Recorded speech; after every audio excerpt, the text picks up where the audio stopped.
sun shining. Oh, there's sunshine, blessed sunshine, when the peaceful, happy moments roll. When Jesus shows his smiling face, there is sunshine in the soul.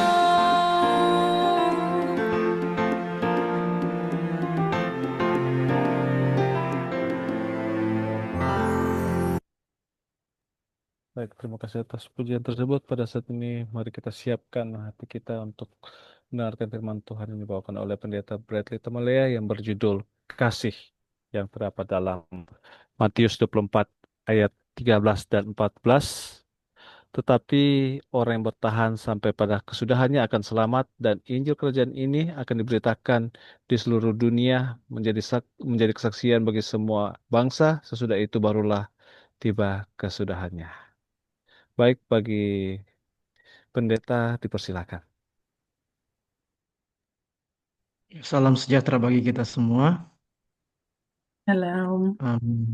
Shalom. Puji Tuhan, manakala Tuhan itu baik dalam kehidupan kita. Saya izin mau share screen karena ada yang mau saya tampilkan. Nah, jadi saudara-saudara, salam sejahtera bagi kita. Dari waktu saya di tempat ini, saya mengucapkan selamat tengah malam. Tapi puji Tuhan, saya tahu di waktu di tempat Anda berada itu ada yang mungkin malam, ada yang ya berbeda-beda zona waktu. Tetapi saya percaya kita disatukan untuk dalam kerinduan untuk mendengarkan firman Tuhan. Saya merasa diberkati manakala diizinkan untuk dapat membagikan firman Tuhan. Ada pepatah klasik, saya tidak tahu ini masih jadi klasik atau sudah banyak yang tahu. Pepatah klasik mengatakan tidak dikenal tidak disayang. Itu betul? Nah, pertanyaannya, pepatahnya itu hanya sampai di kalau tidak dikenal, tidak disayang. Kalau sudah dikenal, ya kalau disayang-sayang, puji Tuhan. Jadi, memperkenalkan diri, kami dari keluarga Tamalele Lemboto, saudara-saudara. Anda mudah-mudahan terlihat di screen. Ini keluarga kecil kami yang masih terdiri dari 3 orang. Dan untuk memperkenalkan, nah ini dia punya kru dalam keluarga kami. Jadi yang paling kanan itu bernama Pendeta Bradley Tamalea. Jadi saya saudara melayani di Sangihe ini, baru memasuk 1 tahun melayani. Saya selesai pendidikan dari Sekolah Tinggi Teologi Advent Papua yang ada di Papua tahun 2023 lalu. Jadi setelah saya selesai, saya kemudian melanjutkan pekerjaan, artinya dipanggil untuk melayani jadi sebenarnya saudara saat ini saya ini pertama kali memegang jemaat dan langsung diberikan tanggung jawab 4 jemaat 1 cabang.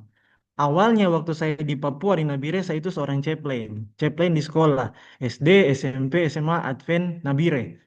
Makanya ketika wah diberikan tanggung jawab begini, langsung pimpinan daerah bilang pas 2023 itu, so boleh cari pendamping agar supaya ini pelayanan itu jadi lebih efisien. Makanya saya memilih itu yang kalau di foto itu di sebelah kiri itu partner saya sehidup semati. Kalau istilahnya partner in crime ini partner in bless. Partner in bless Amin. saya itu Ibu Rahel Tamalia Lelemboto. Itu Anda boleh lihat. Kemudian, nah ini anak kecil ini saudara itu namanya Percival Tamalea. Jadi puji Tuhan kami diberikan berkat oleh Tuhan ini manusia kecil ini. Jadi inilah keluarga kami. Dan saudara-saudara, saya perkenalkan sedikit jemaat-jemaat yang saya layani. Yang pertama jemaat Lapango. Jadi saya saudara-saudara saya sekarang bertugas di daerah Misi Nusa Utara. Jadi itu Kepulauan Sangihe, Kepulauan Talaut, dan juga Kepulauan Sitaro. Sitaro itu Siau, Tagulandang, dan Biaro. Jadi keunikan dari daerah Misi Nusa Utara ini terdiri dari 3 pulau. Jadi 3 kabupaten. Dan saya di Kepulauan Sangihe. Saya melayani 4 jemaat 1 cabang. Yang pertama jemaat Lapango yang bisa dikatakan jemaat induk. Jemaat yang besar di wilayah Lapango. Kemudian Jemaat Alfa Omega Matengah masih di kampung yang sama, tapi di kampung tersebut ada dua gereja Advent. Selanjutnya ada jemaat lainnya di desa lainnya. Saya mau gambarkan sedikit, saudara. Ini desa lainnya ini untuk masuk ke desa lainnya itu harus melewati seperti istilahnya gunung tanjakan. Saya dan istri saya hampir waktu naik dengan kendaraan roda dua itu hampir termundur, hampir aduh. Tapi puji Tuhan waktu itu Mem juga masih hamil besar, jadi karena pelayanan, karena semangat untuk melayani Tuhan. Dan dari yang pertama tadi Lapango itu masih di pulau, masih di kepulauan yang sama, Alfa Omega Matengga masih yang sama, lainnya juga sama, dan ini jemaat Rasul Balang. Saya lupa cari fotonya yang di depan gereja itu. Jadi ini salah satu jemaat yang saya layani dan satu-satunya yang ada di Pulau Bebalang. Jadi Bebalang bukan cuma ada di Bali, saudara, ada juga di Kepulauan Sangihe. Jadi lumayan, luar biasa. Dan ini sekolah sahabat cabang Balane. Jadi ada satu sekolah sahabat cabang yang ya tentunya kita berdoa agar supaya nanti bisa naik ke perkumpulan, kemudian bisa diorganisir menjadi jemaat. Saudara-saudara, tantangannya itu luar biasa karena memang jaraknya itu sangat luar biasa. Bahkan sedikit informasi saudara-saudara, normalnya untuk sebuah pastori itu biasanya normalnya terletak di halaman gereja, entah di belakang gereja, di samping. Tetapi saya mau katakan saudara-saudara, keunikan di tempat saya layani di Jemaat Lapango, pastorinya itu jaraknya 1 kilo dari gereja. Jadi jaraknya itu sangat jauh karena ya ketika saya sampai juga saya diberikan informasi, ya begitu pendeta mau cari tempat itu memang ya, tapi tidak apa-apa itu dia punya seni dalam melayani. Saya bersyukur saudara umat-umat Tuhan di sini sangat bersemangat. Di sini orang-orangnya itu juga haus akan kebenaran. Makanya ketika ibadah itu terlebih hari Sabat, malam permintaan doa, wah itu kehadiran mantap. Dan saya senang juga malam hari ini kita terhimpun, tergabung bersama-sama di ruangan Zoom untuk beribadah kepada Tuhan. Itu sedikit perkenalan sedikit. Oh ya, em, nama saya Bradley Tamalea. Jadi papa ini Minahasa, mama juga Minahasa. Tapi kalau istri saya, Ibu Tamalea, papanya itu orang Minahasa, mamanya orang Tagulandang. Jadi dari daerah Misi Nusa Utara. Jadi itu kami bertemu, kemudian sama-sama membentuk keluarga. Dan yang saya khawatirkan, bukan khawatirkan, yang saya takutkan, karena ketika dengar keluarga bicara, oh ada darah Minahasa, oh ada darah Tagulandang, oh ada darah Siau, oh si Persival juga lahir di Kepulauan Sangihe. Saya takut nantinya anak saya ini ketika mau donor darah mungkin atau mungkin mau periksa darah, saya takut darahnya warna-warni keluar ini. Jadi karena bercampur-campur, jadi opanya itu dari Siau, omanya dari Tagulandang, dari Minahasa, dan itulah sedikit perkenalan singkat bagaimana kami. Dan saya merasa bersyukur saya diundang dalam hal ini saya sebut Memkori yang telah mengundang untuk dapat membagikan firman Tuhan. Dan saudara-saudara, saya mau kasih tahu, firman Tuhan yang akan kita pelajari bersama-sama ini, berharap saudara-saudara semua yang hadir itu bisa mendengarkan dengan baik dan berdoa agar supaya jangan sampai jaringannya gangguan atau yang lain. Karena saya yakin pasti akan terjadi miskonsepsi. Tapi saya berjanji saudara, kalau Anda ikuti, saya berjanji khotbah saya ini akan atau renungan saya ini akan dimengerti di 5 menit terakhir khotbah saya. Jadi mari kita ikuti. Ada satu pembahasan yang menarik yang akan saya bawakan. Kasih di dalam Matius 24. Dalam hal ini saya kurang tahu situ ayat 3 sampai 14. Saudara-saudara, tentunya kita sebagai manusia, kita punya worldview atau pandangan hidup. Ada terdiri dari ideologi, filsafat, agama.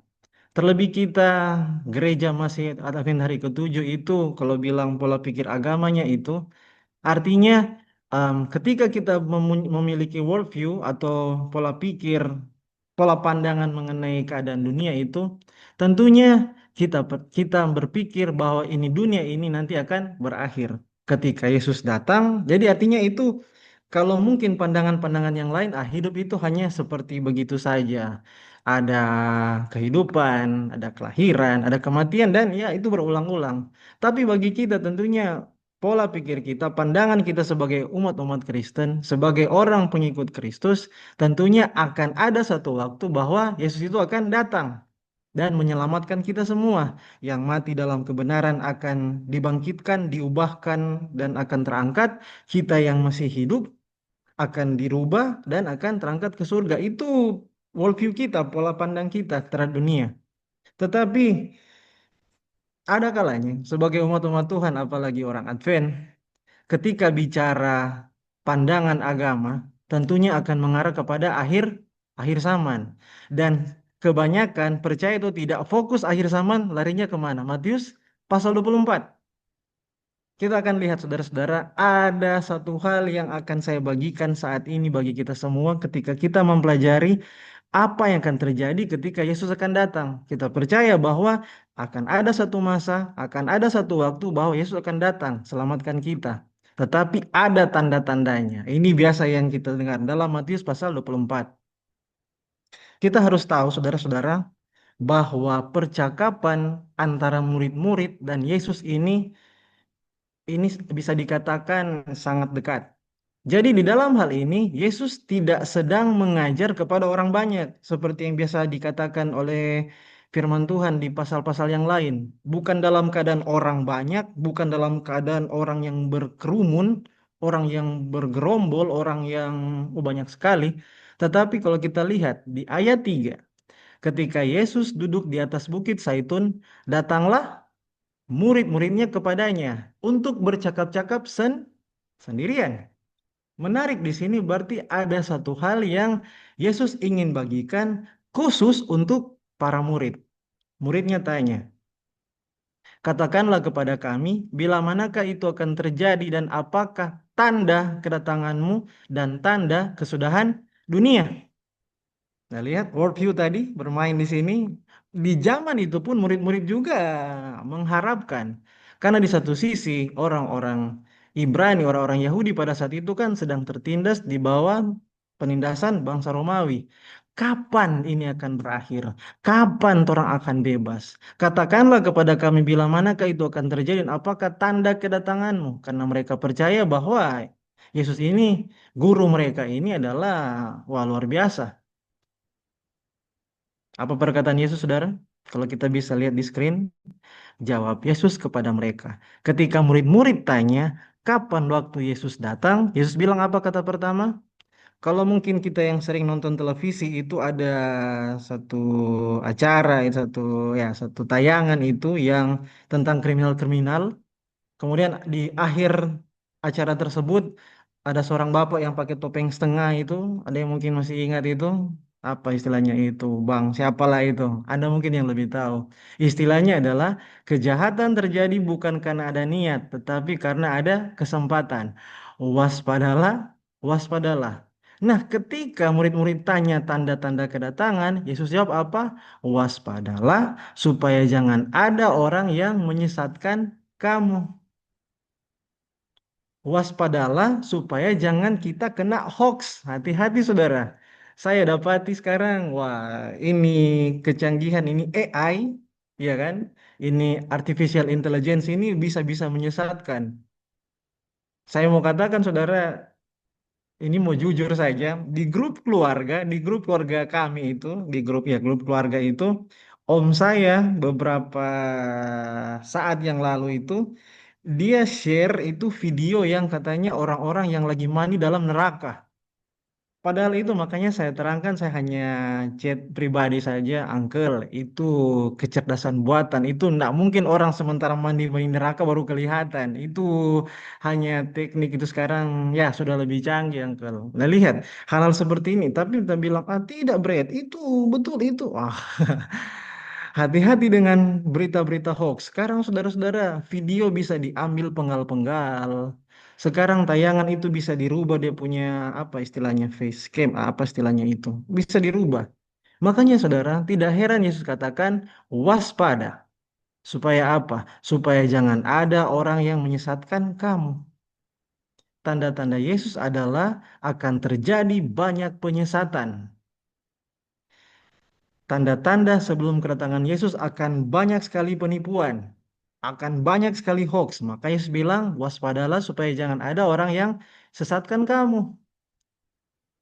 Di ayat 5, sebab banyak orang akan datang dengan memakai namaku dan berkata, akulah Mesias. Dan mereka akan, ya kembali lagi kata, menyesatkan banyak orang. Bagaimana orang tidak akan tersesat? Bagaimana orang tidak akan tertipu? Mereka datang pakai nama Yesus. Bahkan mengaku Mesias. Kita tahu kan Mesias, orang yang diurapi. The chosen one, orang yang terpilih. Mereka itu, orang itu, banyak orang akan datang pakai nama Tuhan. Dan mereka ini akan sesatkan orang. Bagaimana nak mau percaya kalau mereka mengaku itu sebagai juru selamat? Bagaimana orang nak mau percaya kalau mereka itu yang akan, wah luar biasa. Jadi dengan kata lain, saudara-saudara, kalau kita lihat di ayat 6, kamu akan mendengar deru perang atau kabar-kabar tentang perang. Kalau saya kembali sedikit, saudara, ini jadi masuk akal. Kenapa? Karena Yesus sedang menyampaikan bahwa sebelum kedatangannya akan terjadi krisis. Dan krisis yang paling pertama mau jadi itu krisis di dunia agama. Iya kan? Orang akan datang pakai nama Yesus. Orang orang akan bawa-bawa agama untuk kepentingan politik. Orang akan bawa-bawa agama untuk kepentingan pribadinya. Nah, ini masalah. Karena ketika mereka mengaku diri mereka itu penyelamat, ketika mereka mengaku mereka itu adalah orang-orang yang terpilih, nah, mereka itu bisa menyesatkan banyak orang. Nah, ketika logikanya di sini jalan, ketika banyak orang yang menyesatkan karena mereka menyesatkan menggunakan agama, menggunakan kepercayaan, kamu akan mendengar deru perang. Karena dari dunia agama, Yesus berpindah ke dunia politik. Karena deru perang kan, atau kabar-kabar tentang perang. Sudah masalah di dunia agama, bahkan agama dijadikan tunggangan untuk kepentingan pribadi, untuk kepentingan politik, maka terjadilah perang. Namun berawas-awaslah, jangan kamu gelisah. Saudara, ini perang tapi Yesus mengamarkan supaya jangan gelisah. Sebab semuanya itu harus terjadi. Tapi belum kesudahan. Sebab bangsa akan bangkit melawan bangsa dan kerajaan melawan kerajaan. Nah ini lagi. Ayat 20, pasal 7 di bagian B. Akan ada kelaparan dan gempa bumi di berbagai tempat. Saudara, ini hebatnya Yesus. Kalau kita lihat di dalam pasal 24 ini, di ayat 3 sampai 14, logikanya itu bersambung-sambung. Jadi ketika ada masalah di dunia agama, orang pakai agama sehingga jadi mengacaukan dan masuk ke ranah politik. Ketika politik juga kacau, terjadi peperangan. Bukan lagi civil war, bukan lagi perang saudara, tapi antara bangsa melawan bangsa, kerajaan lawan kerajaan. Nah, ketika negara dengan negara ini sudah perang habis-habisan, sudah hebat-hebatan, saudara, tidak heran kita akan mendengar, kita tahu istilah yang namanya embargo kan? Ditutup suplai makanan, tidak lagi wah. Bahkan karena perang tersebut terjadi embargo, karena perang tersebut sehingga rudal-rudal dikirim, mungkin kena di kebun-kebun orang, mungkin kena di tempat supply tempat makanan orang, hancur. Makanya tidak heran akan terjadi kelaparan. Dan karena efek peperangan tersebut, rudal, tenaga, apalah. Saya tidak tahu, berdoa supaya jangan sampai nuklir, saudara, itu bahaya sekali. Karena terjadi peperangan yang luar biasa, terjadi kelaparan dan juga unsur-unsur alam bergejolak, gempa bumi di berbagai tempat. Ini tantangannya. Pada waktu itu, kamu akan diserahkan supaya disiksa. Kamu akan dibunuh, akan dibenci oleh semua bangsa oleh karena namaku. Dan banyak orang akan murtad dan mereka akan saling menyerahkan dan saling membenci. Dari hal ini orang lihat masuk akal kan, dunia lebih kacau. Dunia jadi lebih parah. Jadi orang itu lebih memilih ya bikin apa? Saya mau cari makan, saya mau bertahan hidup. Ini keadaan sudah tambah susah. Orang kalau perang, saudara masih mau ingat apa lagi? Bertahan hidup, hanya memikirkan survive. Buat apa saya mau tolong orang lain? Saya harus selamatkan saya punya diri sendiri dulu. Bahkan saling membenci. Bayangkan karena negara lawan negara ini sudah bisa jadi kebencian yang luar biasa itu. Kekacauan di agama, politik, alam. Mesias palsu adalah gerakan ketika orang atau pemuka agama menggunakan agama untuk kepentingan politik dan penganiayaan di bidang agama karena fanatik. Jadi saudara, karena agama pun itu orang-orang bisa jadi fanatik. Nabi palsu mengajarkan ajaran palsu. Nah, ini kita masuk sekarang di poin yang ya kita akan lihat.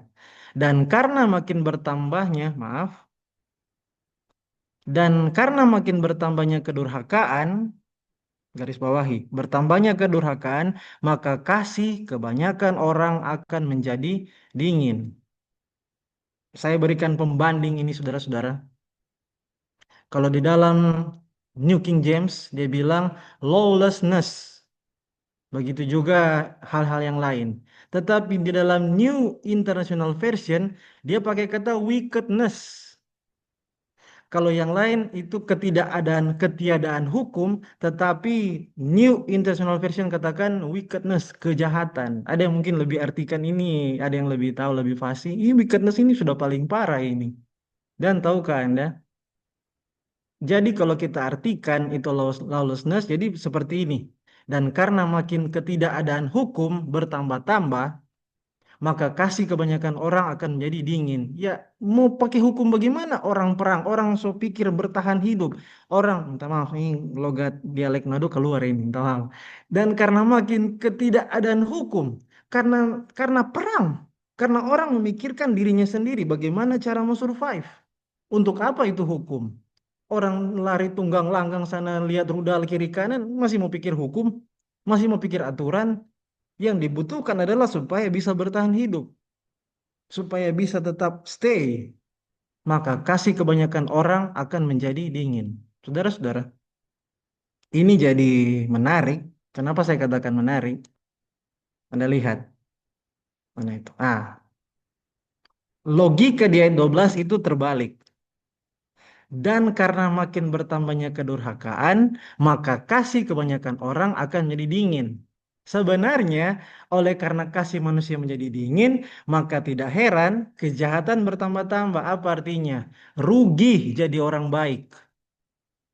Dunia sudah lebih kacau. Dunia sudah tambah parah. Buat apa saya jadi orang baik? Kalau saya jadi orang baik, rugi. Pasti saya akan dimanfaatkan. Ya kan? Kalau saya jadi orang baik, saya akan dimanfaatkan. Saya akan disepelekan. Kalau saya mau berbuat baik, saya mau tolong, pasti balasannya tidak akan sesuai. Buat apa saya jadi orang baik? Makanya kasih menjadi dingin. Anda lihat bagaimana pola yang Yesus bawa sebenarnya itu memang di dunia ini sangat kacau. Sudah kacau dunia agama, orang-orang baku tak baku hantam agama, dunia politik, peperangan, bahkan apa unsur-unsur alam pun karena peperangan tersebut. Karena memang tingkah laku manusia sehingga alam juga banjir, longsor. Di beberapa tempat di wilayah di kecamatan sebelah tempat saya melayani itu di ya namanya itu Kecamatan Tamako, saudara, dia punya longsor itu luar biasa, kiri kanan sedikit berapa ratus meter longsor, berapa ratus meter longsor. Karena ya mungkin curah hujan itu bencana terjadi. Kalau bencana terjadi, bahkan ada berita terbaru itu kalau tidak salah di Bali ya ada banjir. Mau pikir bertahan hidup. Buat apa saya mau pikir orang lain? Saya punya diri sendiri saja itu nggak tahu mau bagaimana nasib. Orang akan menjadi dingin, memikirkan diri sendiri. Kenapa? Karena kalau berbuat baik, kalau saya jadi orang baik itu rugi. Saya mau tolong orang, saya dimanfaatkan. Banyak sekali kisah-kisah, cerita-cerita kesaksian atau hal-hal kriminal. Bagaimana orang itu menggunakan, ya bahasanya menggunakan hipnotis lah, mau niat mau tolong. Ada teman saya di Papua, teman pendeta juga, orang asli Papua. Ketika dia bawa motor, ini selesai ibadah, dia pulang. Dia lihat ada seorang bapak panggil agar supaya bisa apa istilahnya berikan tumpangan.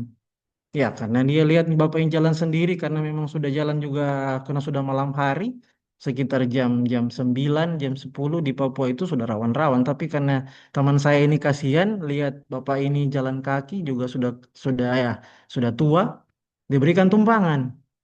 Tapi ternyata beberapa ratus meter di depan, saudara, opa ini, om itu, oknum itu, dan rekan-rekannya palak teman saya yang pendeta itu, tapi tidak diapa-apain, hanya diambil dompet dan motor mereka ambil.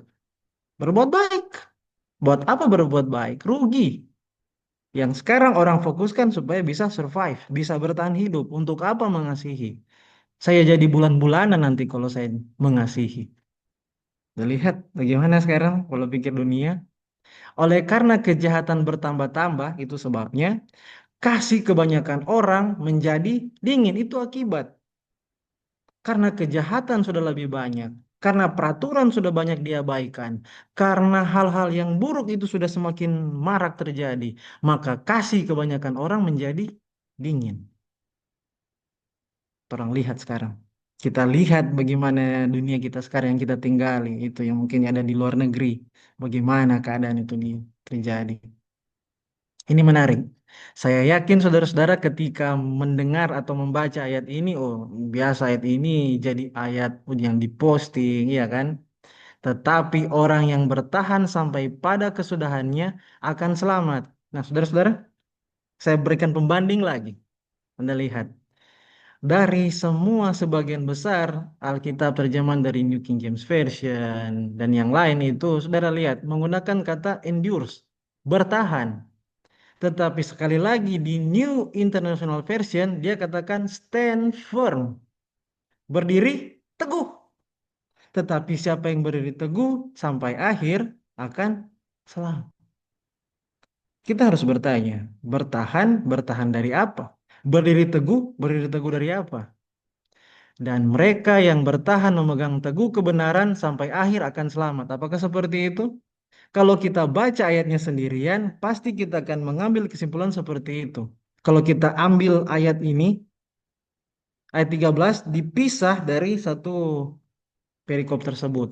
Oh, berarti orang yang bertahan karena kebenaran. Hati-hati saudara, ada kalanya. Anda ingat tadi perkataan Yesus, waspada karena akan ada banyak yang menyesatkan.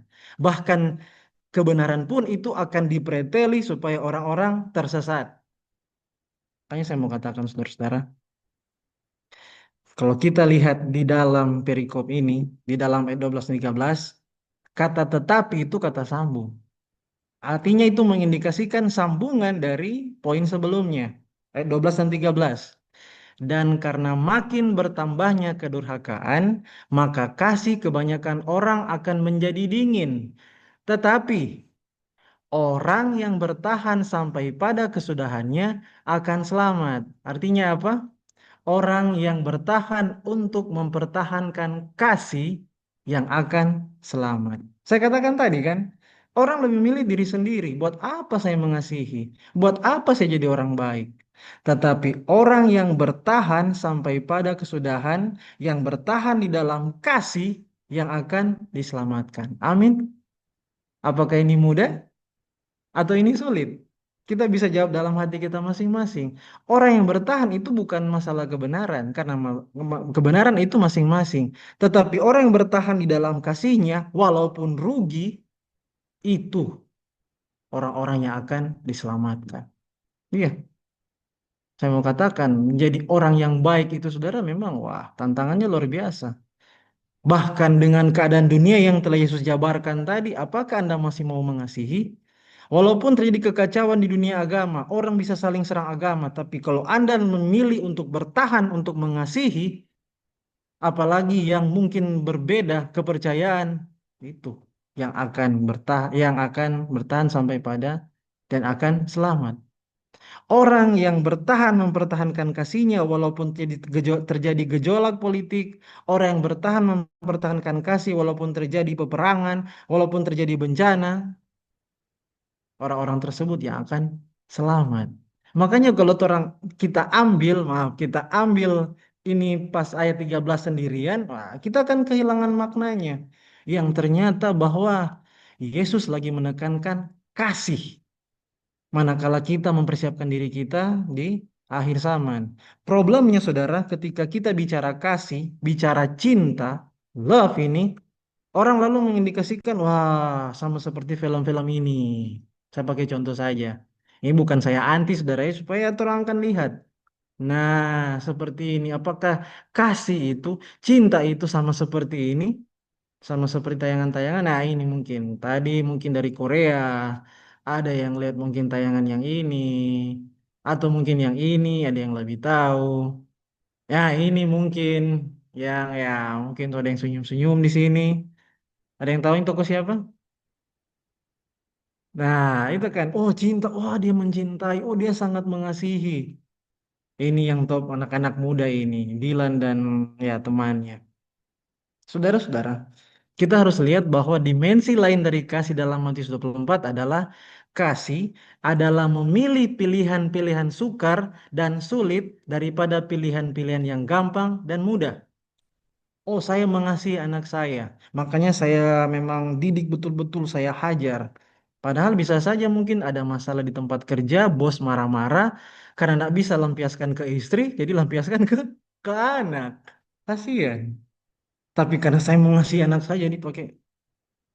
Karena saya mengasihi, makanya saya akan bicara itu terus terang, memang dengan lantang. Saya ini orangnya ceplas-ceplos. Itu bentuk kasih saya. Saudara, Anda lihat, kasih adalah memilih pilihan-pilihan yang sukar. Saya mau katakan, saudara-saudara, ada kalanya ketika kita bicara kasih, kita lupa salah satu hal esensi dalam kasih adalah mengampuni. Pernahkah Anda berpikir, saudara-saudara, ketika Anda di dalam kerajaan surga, kira-kira Anda mau buat apa? Sering kita dengar lagu anak-anak, mungkin ada yang sudah tahu kan. Ku akan bermain kecapi indah di rumah Bapa. Anda mungkin lebih tahu. Ketika kita dalam kerajaan surga, saudara, itu 1000 tahun itu dari kekekalan sampai kekekalan. Apakah Anda hanya main-main kecapi? Benar, kita akan jalan di dalam jalannya yang jalan emas. Mau tidak ada lagi. Tidak ada malam di sana. Sukacita. Problemnya, kalau kita di surga bersama-sama dengan keluarga kita, saudara-saudara kita, yang apa istilahnya, istilah orang udah bilang, baku cocok dengan kita, suasana surga itu sangat luar biasa. Bahkan ketika saya dan istri pulang kampung ke Manado itu, ketika hari berganti hari, hanya berapa hari kami cuti, ketika sudah mau hari terakhir mau pulang, ya kita mau berpisah lagi. Yang memisahkan kita selagi dunia ini adalah jarak, waktu, begitu pula dengan kehidupan. Tadi saya dengar juga ada banyak hal-hal yang doakan keluarga yang anggota keluarganya yang terkasih telah meninggalkan. Nah, lihat. Nah, masalahnya ketika di surga, apa kira-kira akan kita lakukan? Suasana surga itu akan terasa luar biasa manakala kita bersama-sama dengan orang yang kita kasihi dan yang mengasihi kita. Pertanyaan, bagaimana saudara kalau saudara nanti ke surga dan mungkin orang yang mungkin clash dengan kita, tidak baku cocok dengan kita, yang mungkin minta maaf saya pakai kata musuh kita.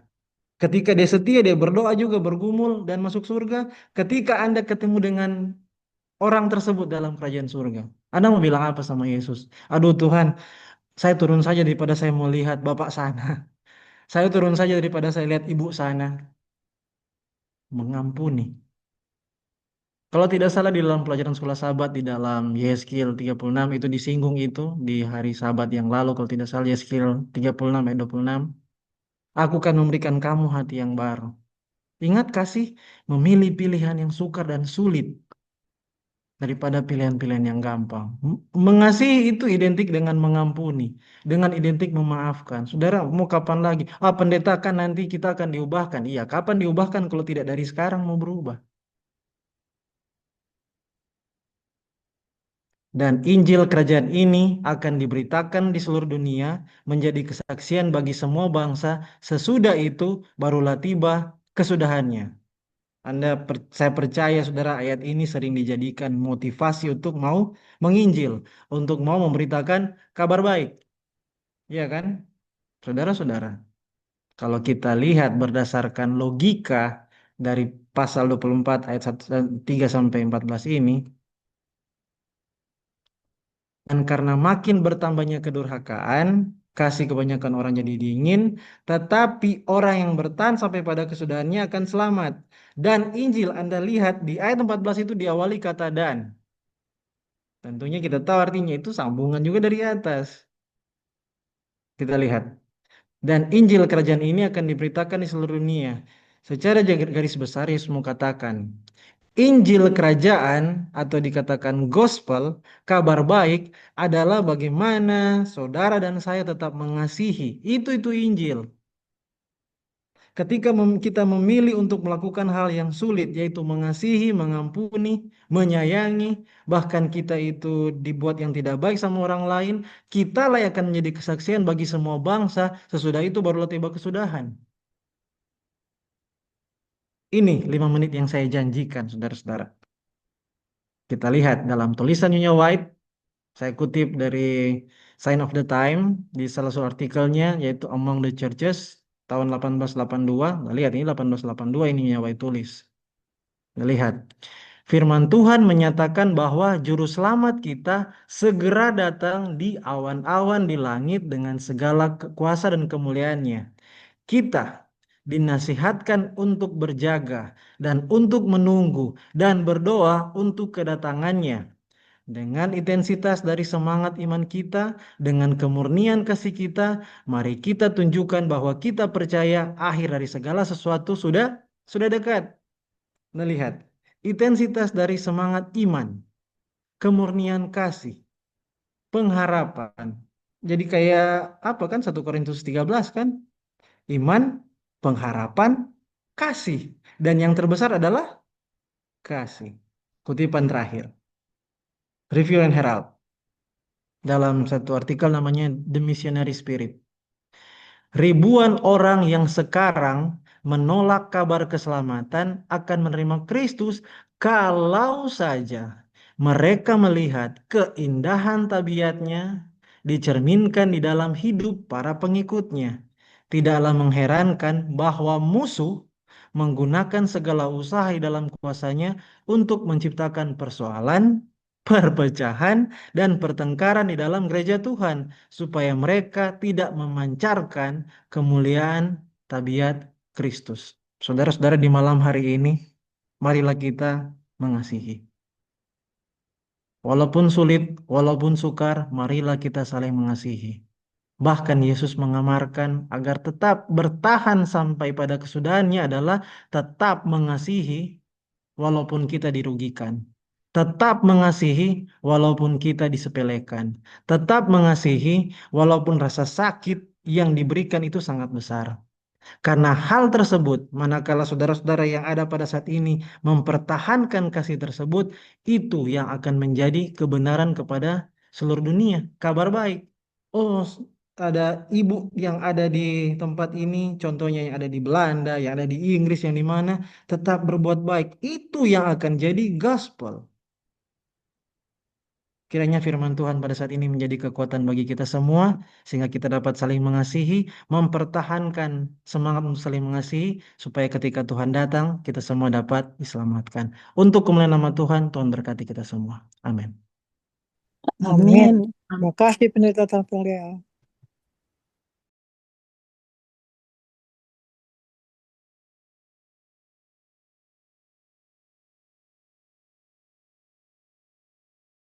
Baiklah, saya mengucapkan terima kasih kepada pendeta yang telah menyampaikan firman Tuhan yang begitu indah yang telah menguatkan kita pada malam ini.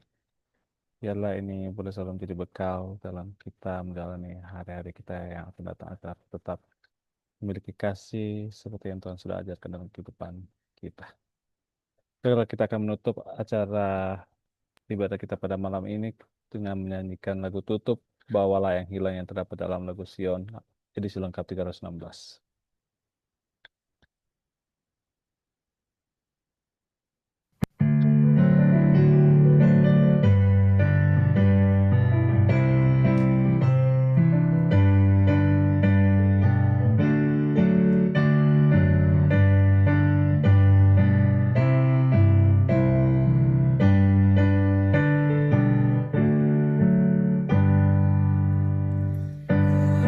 Suara gembala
sekalian, doa Bapa kami dibawakan oleh Pendeta Bradley.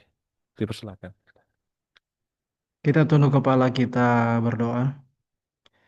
Bapa kami yang bertahta dalam kemuliaan kerajaan surga, Bapa pencipta, penebus, dan juga pemelihara kami. Kami mengucap syukur berterima kasih manakala Engkau menyanggupkan kami. Bahkan Engkau telah memberikan kami media, jaringan yang baik, sehingga kami dapat terkondisikan untuk mencari Engkau, mencari wajah-Mu, agar supaya kami merasakan berkat-berkat, di antaranya berkat persekutuan, berkat damai sejahtera, dan juga berkat rohani lainnya. Manakala ketika kami terkumpul terkondisikan, bantu kami ya Tuhan, arahkan kami agar kiranya persekutuan kami yang walaupun secara online dapat menggambarkan suasana surga. Kami akan bersekutu bersama-sama dengan orang-orang yang kami kasihi. Bahkan keluarga anggota keluarga kami yang telah mendahului kami, bahkan dengan seluruh umat-umat Tuhan di belahan dunia yang lain. Kiranya kami dapat mengimaninya penuh dengan sukacita.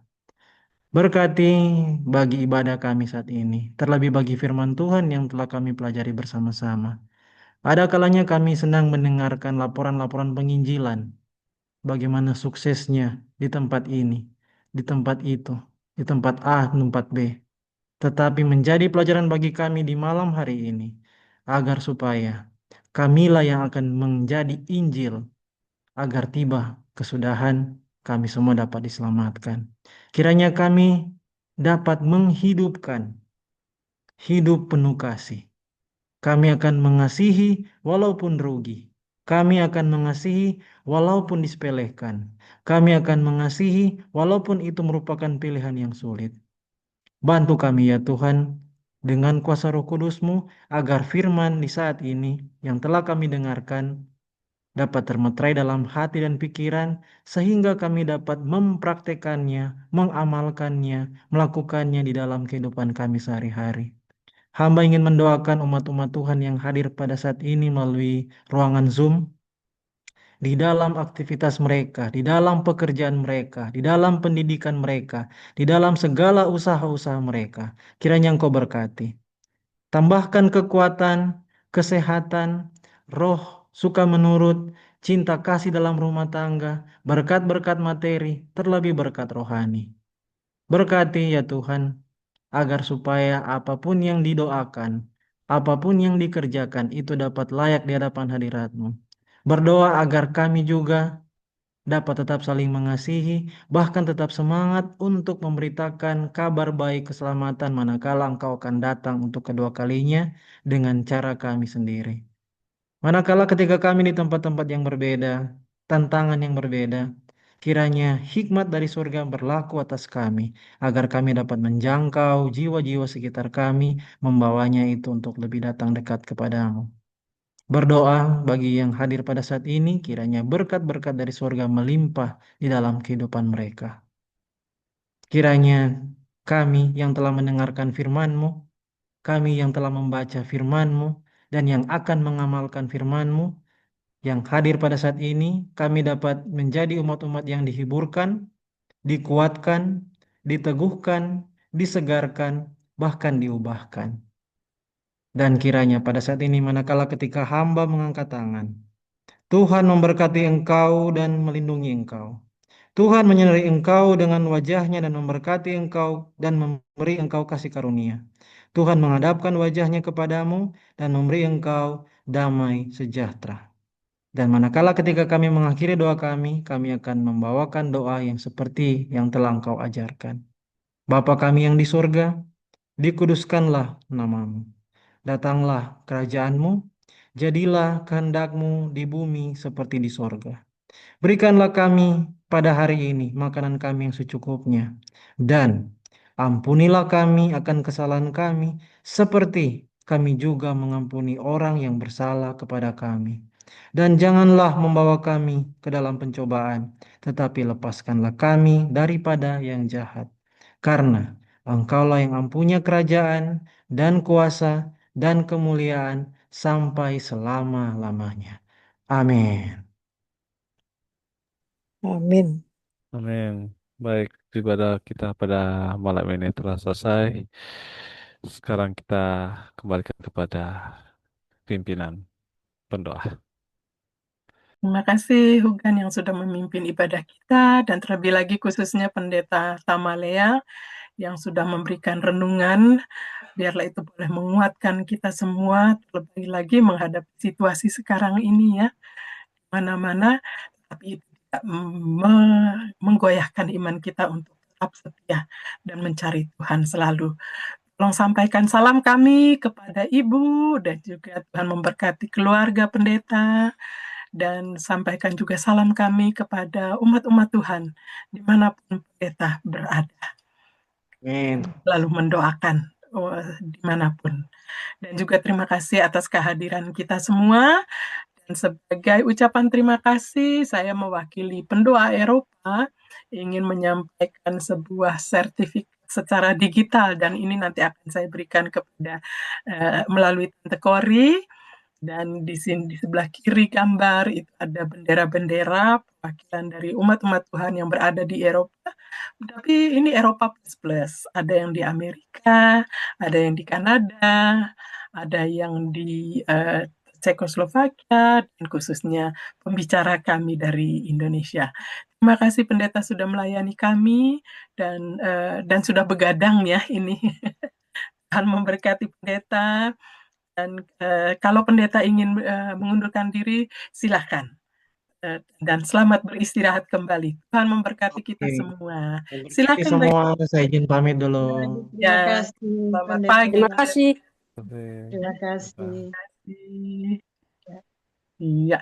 Terima kasih semuanya sudah hadir. Ya. Sampai jumpa. Bagaimana liburan 1 bulannya? Menyenangkan? Kayak pagi lupa.